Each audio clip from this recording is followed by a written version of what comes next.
السلام علیکم سامعین و ناظرین، رمضان المبارک کا مہینہ چل رہا ہے۔ اسی خصوصیت اور اس کی نسبت سے چند باتیں آپ کے سامنے عرض کرتا ہوں کہ رمضان میں نازل ہونے والی کون کون سی کتابیں ہیں اور وہ کس پر نازل ہوئی ہیں، اور رمضان المبارک میں کیا کیا ہمیں اور آپ کو سہولت اور فیسلٹیز اللہ کی طرف سے عطا کی جاتی ہیں۔ تو سماعت فرمائیں۔ ویڈیو شروع کرنے سے پہلے آپ سبھی سے درخواست ہے کہ ویڈیو کو لائک کر لیں، چینل کو سبسکرائب نہیں کیا تو سبسکرائب کر لیں، آگے شیئر بھی کر دیں۔ تو قرآن میں اللہ تعالیٰ ارشاد فرماتا ہے، اعوذ باللہ من الشیطان الرجیم، بسم اللہ الرحمن الرحیم، شہر رمضان الذی انزل فیہ القرآن ھدی للناس وبینات من الھدی والفرقان۔ رمضان کا مہینہ وہ ہے کہ جس میں قرآن کو نازل کیا گیا، جو کہ لوگوں کے لیے ہدایت ہے اور اس میں ہدایت کی کھلی ہوئی نشانیاں اور جو حق و باطل کو الگ الگ کرنے والا ہے۔ حضرات، اسلامی مہینوں کے اعتبار سے یہ مہینہ رمضان المبارک کہلاتا ہے۔ اس ماہ مبارک کے روزے اہل اسلام پر یعنی تمام عاقل بالغ مسلمان مرد عورت پر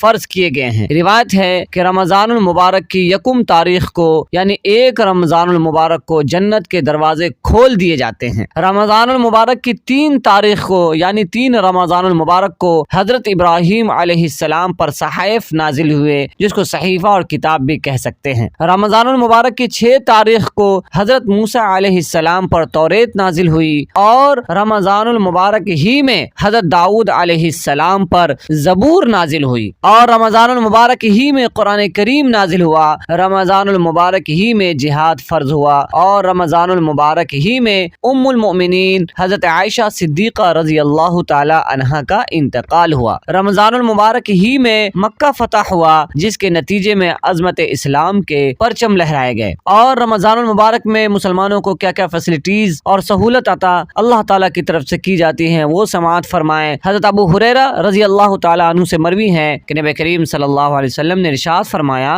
رمضان المبارک میں جنت کے دروازے کھول دیے جاتے ہیں اور جہنم کے دروازے بند کر دیے جاتے ہیں، شیطان کو بیڑیاں ڈال دی جاتی ہیں۔ جنت کے دروازوں کا کھول دیا جانا اور شیطان کا قید کر دیا جانا اس بات کی دلیل ہے کہ رحمت خداوندی بندوں کے قریب کر دی جاتی ہے۔ رمضان المبارک کی برکت سے بندوں سے زیادہ تر نیکی اور تقوی کا ظہور ہوتا ہے، دل خدا کی یاد اور ذکر و تلاوت سے معمور ہو جاتے ہیں۔ علماء نے لکھا ہے کہ شیطان کو بیڑیاں ڈالنے کا مطلب یہ ہے، شیطان کو روزہ دار کو بہکانے کا موقع اور پھسلانے کا موقع کم ملتا ہے، روزے دار وسوسوں کا شکار نہیں ہوتا۔ حضرت ابو ہریرہ رضی اللہ تعالیٰ عنہ سے مروی ہے کہ سرکار دو عالم صلی اللہ علیہ وسلم نے ارشاد فرمایا، رمضان المبارک میں ابن آدم کے ہر نیک عمل کو 10 گنا سے 100 گنا تک بڑھا دیا جاتا ہے۔ ایک اور جگہ ارشاد ہے، رمضان المبارک ایسا رحمتوں اور برکتوں والا مہینہ ہے جس میں نفل عبادت کا ثواب فرض عبادت کے برابر کر دیا جاتا ہے، اور فرض عبادت کا ثواب معمول کی 70 فرض عبادتوں کے برابر کر دیا جاتا ہے۔